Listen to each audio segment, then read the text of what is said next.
event called Connect While You Can.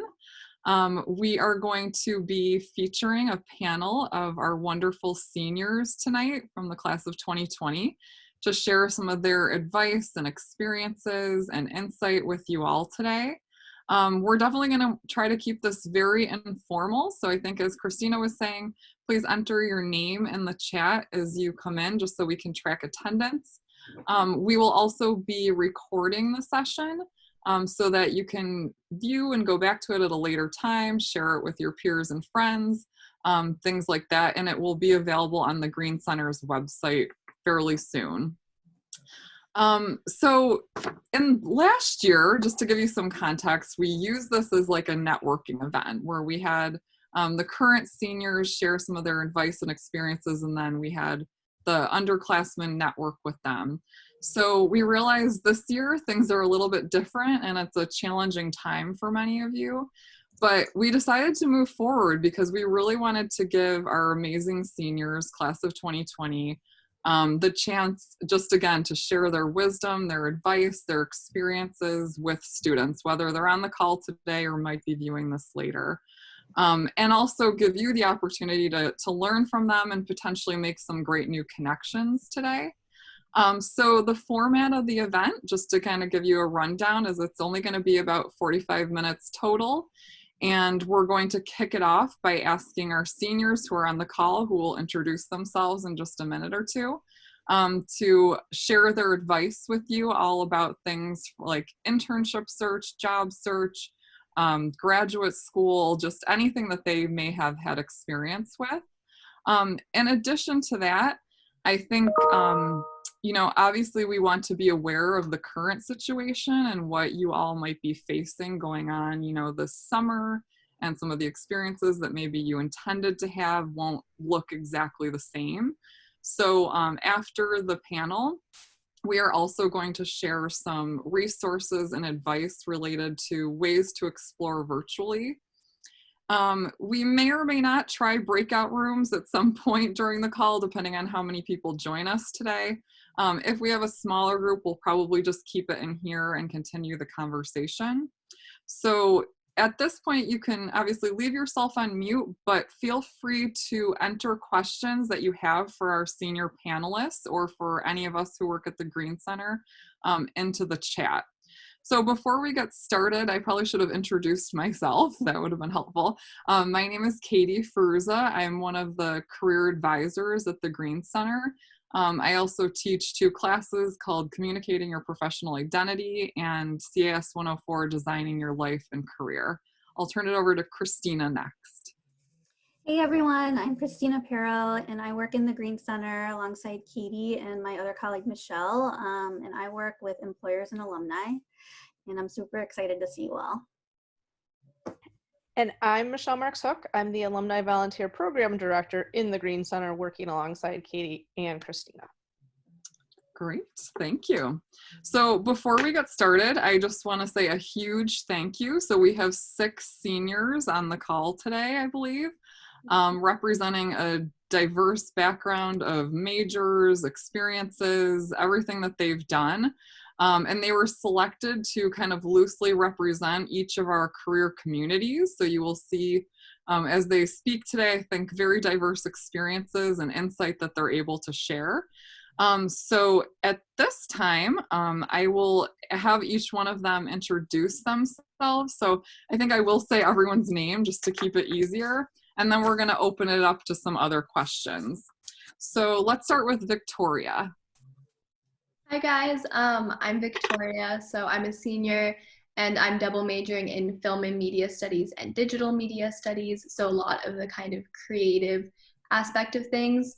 On campus, I do, or I guess did, a lot of different things. I was a tour guide, I was a study zone leader for CEDL, I was involved in Greek life, club field hockey, so lots of different things. And hopefully if you have any questions related to creative aspects, I'll be able to help out with those. Awesome, thanks Victoria. How about Haitham? Hey guys, my name is Tyson. Everybody here is a senior. I started with electrical and computer engineering, ended up majoring with computer science and minoring in filmmaking, and actually electrical and computer engineering. What else are we supposed to say? Whatever you want to share. Yeah, no, I just like blue, and happy that you guys joined us today. Yeah. Thank you. Anna? Hi everyone, I'm Anna. I'm majoring in chemical engineering. On campus, I also did a variety of things. I was involved in music, so I was doing lessons at Eastman, I was in the orchestra, worked at the Career Center, worked as a TA, did research, so kind of a vast array of different things. Thanks, Anna. How about turn over to Julian? Hi everyone, my name is Julian. Yes, I'm a senior. I'm studying chemistry and Spanish. And yeah, throughout my 4 years, I've been involved in research and TAing. I'm also a chemistry peer advisor, and I do a lot of community service. And so I'm part of a group called UR Splash that teaches classes to high school students for educational outreach. Thank you. Ara? Hello everyone, my name is Ara. I am a senior from Paraguay, South America, majoring in international relations with minors in psychology and political science. And while I'm not studying at the library or going to class, I'm involved also as a tour guide in the Meridian Society. I'm also a peer advisor of the Center for Education Abroad. I was involved in a dance club before, no longer, now in my senior year. And I'm also a publicity chair in the 2020 class council. Awesome, thank you. And Maralma? Hi everyone, I'm Rama. I'm an international student from Mongolia. Currently double majoring in data science and business finance. In terms of activities, I'm a TA, RA, and I've been doing squash for 4 years. So since freshman year, really love it. And in terms of what I'm doing after school, I'll be going into investment banking. And I'm also a part of the University of Rochester investment banking program. Yeah. Great, thank you. Okay, so I guess we'll launch our conversation with, we'd like to hear what are your post-graduation plans at the moment? And what experiences have you taken advantage of over the past few years that have helped you explore career possibilities and sort of get you to where you are now? So would any one of our panelists like to kick it off? Or maybe I can just start with you, Maralma, because you're already here. Yeah. So yeah, after college, I'll be going full-time as an analyst into investment banking. I actually did an internship with the bank that I'm going as a full-time now, so it was a pretty easy process in terms of accepting and stuff. The things that really helped me was really knowing what I wanted to do from the beginning. So freshman spring, I remember attending one of the events that the Career Center had and meeting a lot of people, speaking with them, and then hearing about the URIB program, which is the investment banking program I was mentioning. So being a part of that from the beginning and kind of knowing I had to do internships most summers really set me on track, and I think that really helped me. Awesome. Anyone want to go next? Maybe it's easier if I just call on people. Let's just do that. Anna. Hi, yeah, so the current plan is I am going to be doing a Fulbright grant in Denmark, where I'll be enrolling as a guest student for a year and doing research on oral insulin delivery. And then afterwards, I'll be doing my PhD in chemical engineering at UC Berkeley. In terms of experiences that helped me to decide that, I worked at a biotech company after my sophomore year, and I realized that in that industry position, that the positions that I wanted to have had advanced graduate training. So based on that, I did an NSF-RE program after following my junior year, and I realized I really liked research. And then from there, decided to apply to grad school and decided to apply for Fulbright. So yeah. How exciting. Let's turn over to Tyson. Okay, I'm going to be working after college a full-time position as a software engineer in Microsoft. And what helped me in terms of like resources here on campus or experiences, I actually worked freshman summer at the Career Center. So the first time I ever like interacted with the Career Center was during my freshman year. It has been a very valuable resource in terms of like just guidance in general, connecting with people that are really driven. And I think also talking to people who have done it before. So at one point I realized I really want to work for either one of two companies. And I was like, okay, let me just put all I know that some people do not really like this strategy, but I just focused solely on one of those two companies, and like both of them actually, and asked alums, asked anybody who can give me any resources or ideas on how to join these companies. And yeah, I ended up in one of them, so I'm glad. Fantastic, super exciting. Victoria? Yeah, so I have probably the least exciting postgrad plans, which is I don't know yet. But I'm hoping to work either at a media production agency or a marketing agency, doing something kind of a combination between media and marketing. And so something that for me kind of helped, I'm not a marketing major or marketing minor, anything like that, but I've kind of worked to build that experience. So I started as the public relations chair for my sorority, found how much I really enjoyed that, and then found ways that I could, in class, if we had a project and we were assigning roles, I'd pick a role that was more relevant to the marketing side, and then got a marketing role on campus. And so even though it's not my major, hopefully I've built enough experience that it'll translate to the job world. So yeah, hopefully media and marketing, we'll see. Nice. Ara?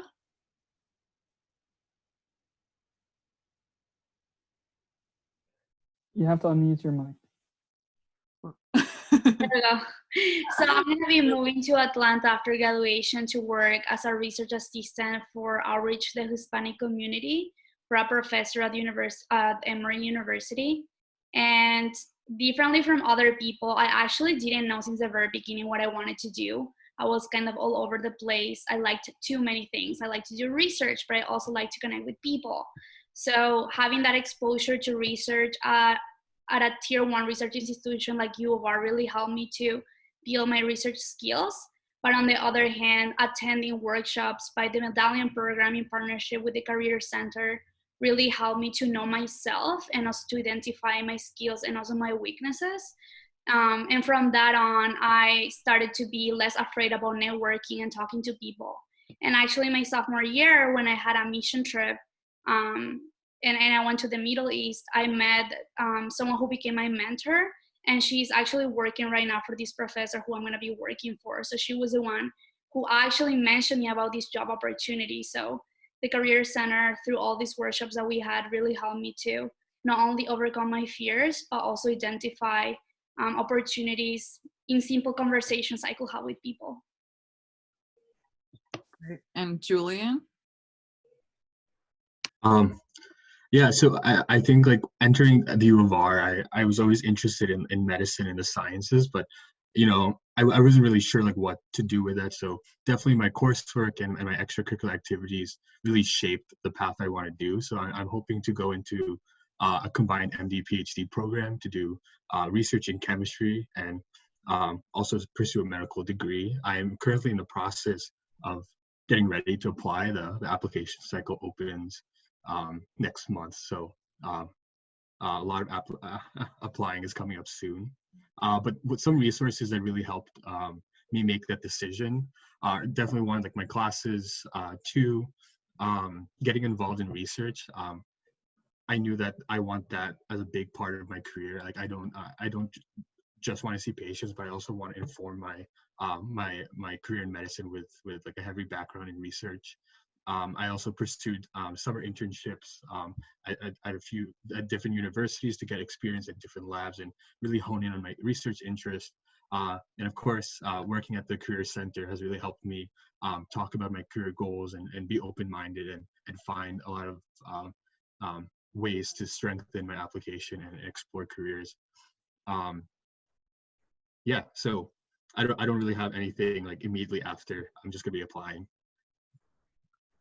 Thank you. Thank you all for sharing. Wow, you've all had some incredible experiences. And I think one thing that I noticed through everything that you said is it's lots of different things that kind of help to shape to where you are now, whether that be on-campus jobs, extracurriculars, internships, research positions, a wide variety of things that helped you to kind of make decisions and move forward in your career development. So that's really great.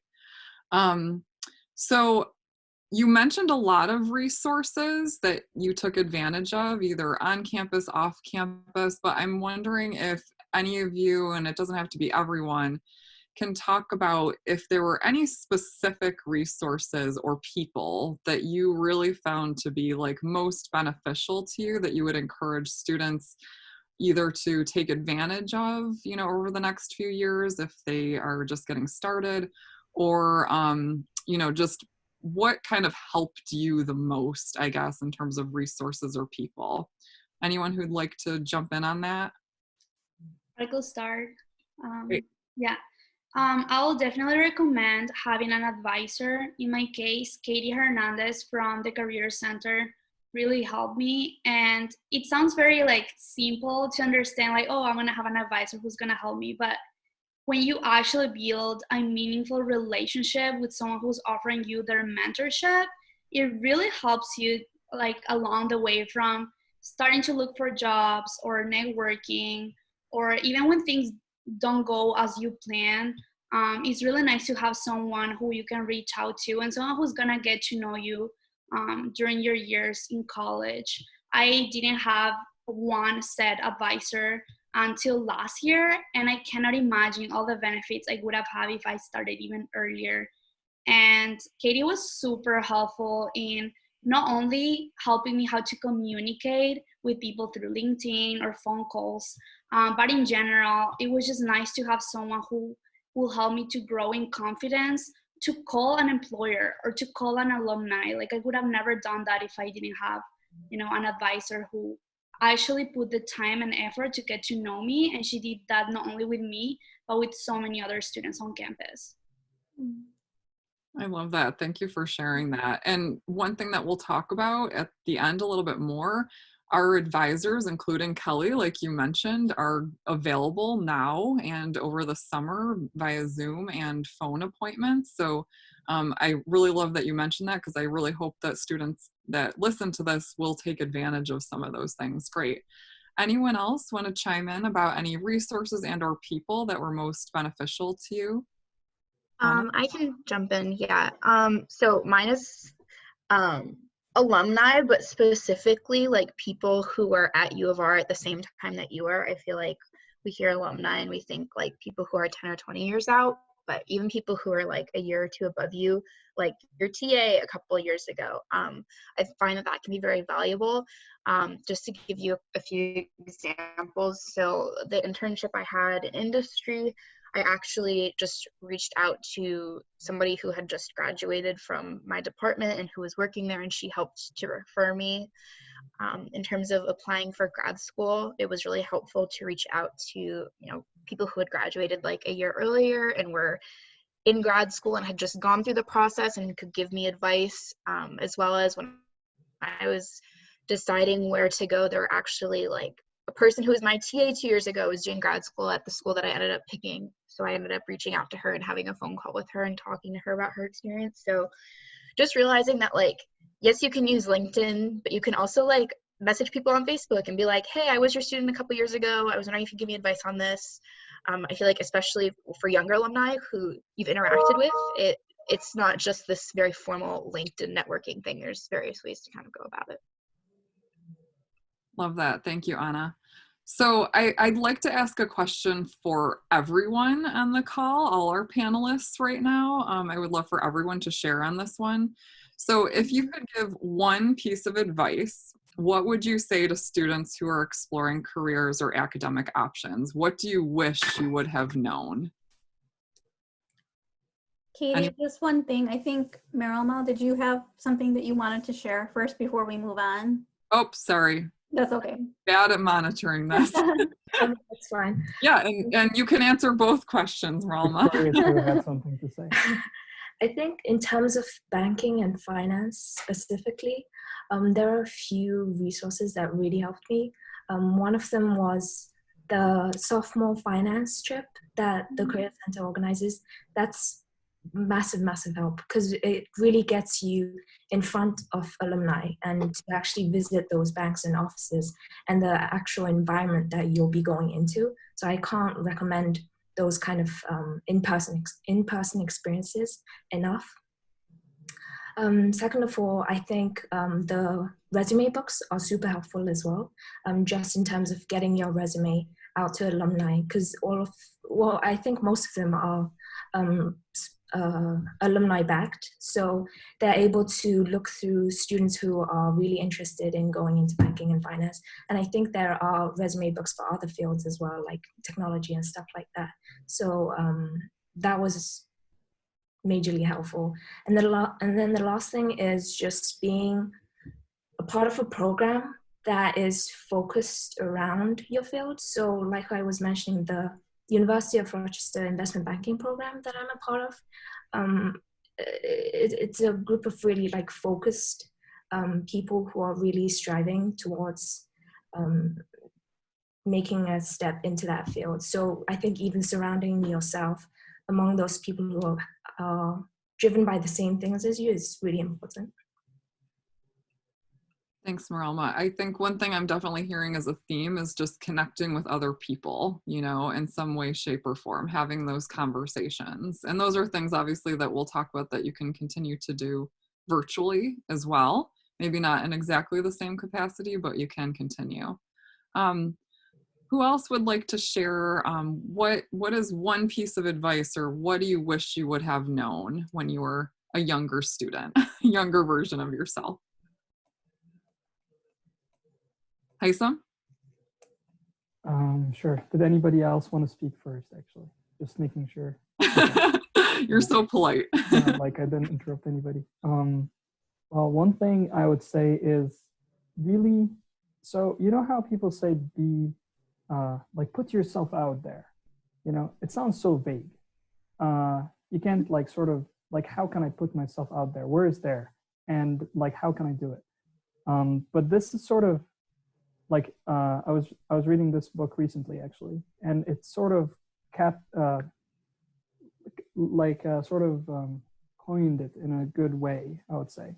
So there's this sort of circle of influence and circle of concern. You know, the book is called 7 Habits of Highly Effective People. And this idea of being proactive, I think putting yourself out there can be like another way to say it would be proactive. So how can you do this practically is be curious. I think the one thing that people mentioned here, they were really inquisitive. They wanted to know, like, I remember I wasn't even gonna pursue electrical and computer engineering. I thought I was interested in mechanical engineering. One day I was sitting next to someone and he studied mechanical engineering. I was like, tell me about it. And then I realized, oh, this really sucks. No offense to any mechanical engineer. But I was like, oh, this is definitely not for me. What else should I do? He said electrical and computer engineering would be better. I pursued it. And then 2 years later, I'm sensing there is something wrong. Like I can't tell exactly. I started talking to people who graduated from electrical and computer engineering, asking if this is a good, I would say, yeah, and then I realized it wasn't a good idea and I switched. But then this idea of pursuing things, putting yourself out there, asking questions, really trying, you don't have to exactly know where you're going, but at least having sort of like an outline, a vague outline of where you want to end up at, and asking people around to navigate this, and be willing to work, even if it's something unpaid or not related to your stuff, but you feel like it's getting closer to the right direction. just be willing to ask questions, submit resumes. Yeah, work. I don't know. Be proactive. That's what I would say. I love it. I feel like what you're talking about is this non-linear nature of career development, that really the only way you figure out, like you said, maybe mechanical engineering didn't fit for you, but it might fit for someone else. And that the only way you know that is by talking to people, trying things out, and it can take a while, a lot of different experiences, a lot of different conversations. So really good points. Let's see, Anna, you had your hand up. Yeah, I was just gonna say, and it might be a bit contradictory to what Hytham just said, but like if you don't have it figured out, like it's fine. I spent like my entire undergrad Whoops, cutting out a little. from being a pre-med student to being a law. Is this better? Can you still hear me? Yeah, that's better. Okay. I was gonna say I went from being a pre-med student to a pre-law student.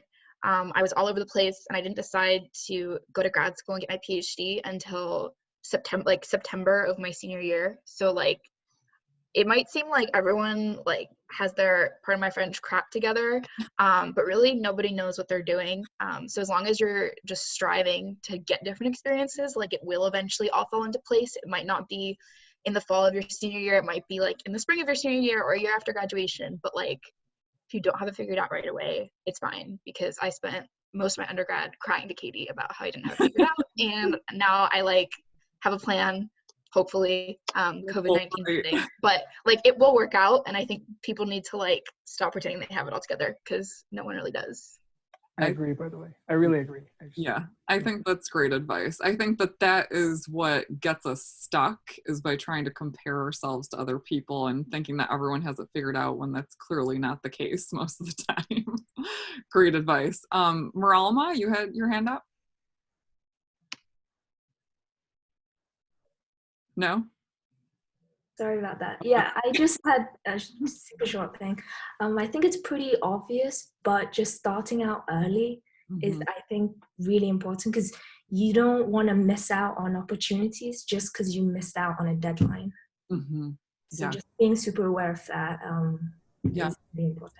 That's a great point. And something that I'm going to show in just a couple of minutes is our career communities website. And I think it's especially true, like in your case, if you're interested in a field like finance, they recruit really early. There's a lot of steps that you do need to be taking very early on as a student. So it's just important to understand, some of these industry areas that you might want to go into, how the recruiting works, so that you're, like you said, you don't miss things that you could have taken advantage of. That's a really good point. Victoria? Yeah, something that I wish I'd realized is that career experience doesn't necessarily have to be something you're paid for. So I mentioned earlier that PR position I had for my sorority that I have, at first I was like, that's not really something you put on a resume. Is this something that's, that's not really professional. It's a sorority position. And I realized, no, I did a lot for that, and talked to someone at the Green Center who helped me kind of frame my experiences in a professional way. And then that's something that's helped me get interviews, and they'll say, oh, what did you do for this or that? And I can talk about that experience. And that's something that I kind of did myself. And so I guess I wish I had realized that you can turn your academic experiences and your extracurricular experiences into real world applicable skills. Absolutely. Yeah. And we don't, you don't get all of the things that make you career ready just through things like formalized internships or formalized research. It's through all of the things, academic and otherwise, that help you to kind of tell your story, move forward, see what you like and you don't like. That's a really great point. Let me see. For the sake of time, I want to kind of switch gears a little bit to just spend a couple minutes talking about what's currently happening in the world. And I know some of you on the call today might be curious, and you might be thinking, I can't do an internship this summer, or I don't know how to do an internship this summer, or how can I make the most of my summer given the world that we're living in and the current situation with COVID-19. So I wanted to open it up to just see if any of the panelists on the call have any advice for what would you say to students who are, you know, obviously we're all living in this situation right now. What are some ways to continue exploring virtually this summer? What are some things that either you have taken advantage of that you could do in this current situation, or ideas that you may have? And then after that, I will show you some resources that we have available. Does anyone on the panel have any suggestions? I can hop back in. So this kind of relates to what I was saying earlier. So your extracurricular experiences can be career experiences, and so are any projects or things like that. So especially for me being a film major, I last semester did an independent study in film production and produced 2 videos that I felt like showcased things that I hadn't really showcased in my reel and would be things that I could show to potential employers. And that was really why I chose to do that. But you don't necessarily have to have an independent study in order to create videos or projects. You know, maybe if you're a coding person, it's learning a new coding language. But if you're not able to get a position over the summer, there's still skills that you can learn, ways that you can demonstrate them and improve them depending on what you're doing. And that will be valuable, especially because employers are going to know that this was the COVID-19 summer. They're probably not going to dock you for not having an internship if you don't have one. So if you can say, hey, this is what I did that summer instead, and show that you were proactive, I think that that will go a long way. Mm-hmm. Yeah. Really great suggestions. Yeah, Ara. I can just jump in. Yeah. I'll definitely say that we are very lucky to have the technology we have today. And I don't think that because of the current situation, we're unable to contact people. On the other hand, I think that because a lot of people are home, we're able to either request a video call or a call or send them emails. I think that going back to the question you asked before, something I wish I knew when I was younger is to lose the fear to contact people, right? Like, opportunities are not gonna come to you. It's not that we're gonna be sitting on a couch and they're gonna fall from the sky. We have to go and hunt them. And I think that you'll never know what opportunities are out there if you don't talk to people. And perhaps someone cannot help you, but they will know someone who can help you. And I think that being at a research institution really gives us the opportunity to talk to professors, talk to staff about current and open opportunities. And if not, if there are opportunities that can be created for us.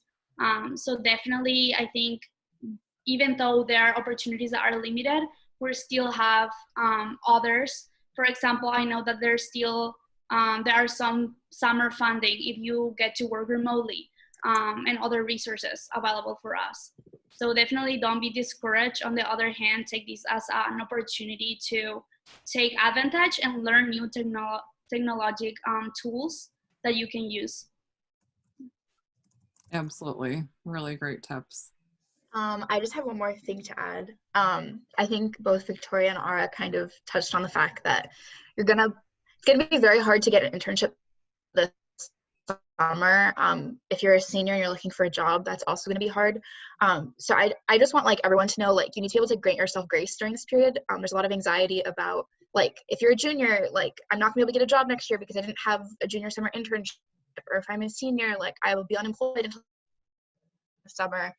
And those are very real feelings, and anxiety is real. So just throughout all of this, if your friend lands a remote internship and you're applying and applying, you're not getting one, it is okay. And just don't be afraid to reach out, just for support with that. Because we're all going through a lot of feelings, and I think that isn't talked about enough. So just be sure to grant yourself grace and to reach out for, even if you just need to talk to a career advisor about hey, I'm really stressed out, I'm getting really anxious. Those feelings are very valid. Yeah. Absolutely. I love that. Give yourself grace for sure. But at the same time, I think some of the other things that were mentioned about still having those conversations if you can, taking advantage of some of the resources, a lot of things that you can still do if you have the capacity to do it and the willingness to do it. So great advice. This just flew by in terms of time. But I think, Christina, you said there was a question from... Hey, I thought, Abdul, if you're still with us there, I thought I saw your hand raised, so I just want to circle back and see if there's a question you'd like to pose to the panelists. It wasn't a question. I just wanted to like add to the discussion, like, so about any regrets or what we could have done if I was younger. So one thing is that not to underestimate the importance of applying early. So like I started applying for internships in the sophomore year, mainly in like December, January, and I thought that was early from my perspective. But like now I realize that especially in CS, it's much better to start applying in like September or so. Especially like big companies, because they do their main recruiting sessions in the September and October period, and after that the positions that open up, that's usually just like people who decline their positions. So there's only like, even though it looks like the positions open, they only have like a few open spots. So like the highest chances are usually if you like apply in early fall. So that's just something I want to add. Yeah, absolutely. That's a really great point. And that is a great segue. So just for the sake of time, I'm going to now screen share for a second because I want to show everyone who's on the call today just a couple of resources before we wrap up with any last comments from our panelists. So one second, let me see if I can get this to work here. Okay, can everyone see that?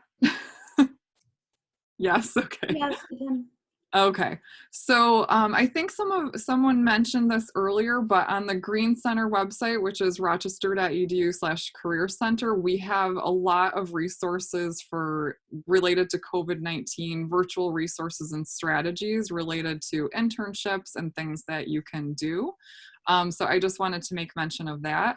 Also, the career communities, I think this was mentioned quite a few times, understanding what industries are like, what the recruiting timelines are like, what it might be like to work in different areas. Check out the career communities section of our website for more information on that and to help you explore options and possibilities. Probably everyone on this knows a little bit about Handshake, but I did want to mention in Handshake, there is a peer-to-peer messaging feature of it. There's internship Q&As. There's also, Handshake's been working really hard over the past month with everything that's been going on to list a lot more virtual internships. So I wanted to make mention of that, to check out those resources. In addition to that, you can obviously schedule advising appointments through Handshake. Michelle, do you want to say a couple words briefly about the Melia Collective? Sorry about that. Yeah.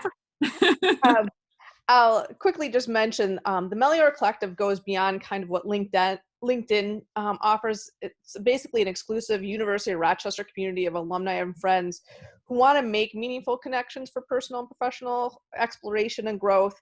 The collective basically is your own private network of people from every school, range of class years, industries, backgrounds, to all help with your own development. There's opportunities to join groups. So if you're interested in that investment banking, there's a group, basically the career community type of things, different industry focused discussions and things like that. So if you haven't had an opportunity, you just can go into the collective. It's one word, .rochester.edu and join. It's a really useful tool, I think. And I know a lot of people did mention about the importance of networking. So this could be a good start to tap into some of those U of R alums that you might not have known before. Absolutely. Thank you, Michelle. So before we wrap up, a couple things. Don't leave us just yet. I want to first of all just say a huge thank you again to the senior panelists today. Huge round of applause. Thank you. I know that it's hard not being able to be in person with the students who can learn from you. So I really appreciate you taking this opportunity to share a little bit about your advice and your stories today. And I hope that everyone on this call will connect with you later on if you'd like to. So Christina is going to put into I just posted that. So I posted everyone on the panel your contact info as you shared it with me. And then just wanted to tell you all to look into the chat for those links to the resources that Katie was discussing. Thank you, Christina. So yeah, we hope that this was just kind of a kickoff or launching point so that you can continue these conversations, whether by email or LinkedIn or the Melia Collective that Michelle was talking about after today. So keep those connections going. To wrap up, I just wanted to mention right here, our website has a lot of useful information. You can schedule an advising appointment. I know a few of you mentioned that that was helpful for your own personal development. The Green Center is offering both phone and Zoom appointments now and throughout the summer. We have a lot of updates on social media and within Handshake for events and things going on. So I just hope that you will all take advantage of some of those things later on. So I know we're pretty much out of time, but once again, I just wanted to say a big thank you to everyone who joined us today, and especially to our seniors, and a huge congratulations for making it through these years, for all the wonderful accomplishments that you have, and we wish you all the best in your future journey and endeavors. And please stay in touch as alumni with us. And I know that all of you of our students on the call today and who watch this are going to learn a lot from your experiences. So huge thank you. Thank you, everyone. Yeah, anything else, Christina? Otherwise, we will wrap it up. No, I just wanted to also draw some attention in the chat. I just posted a link to the survey. It's really brief, but we would super appreciate if the participants would complete that for us. Yes. Thank you, guys.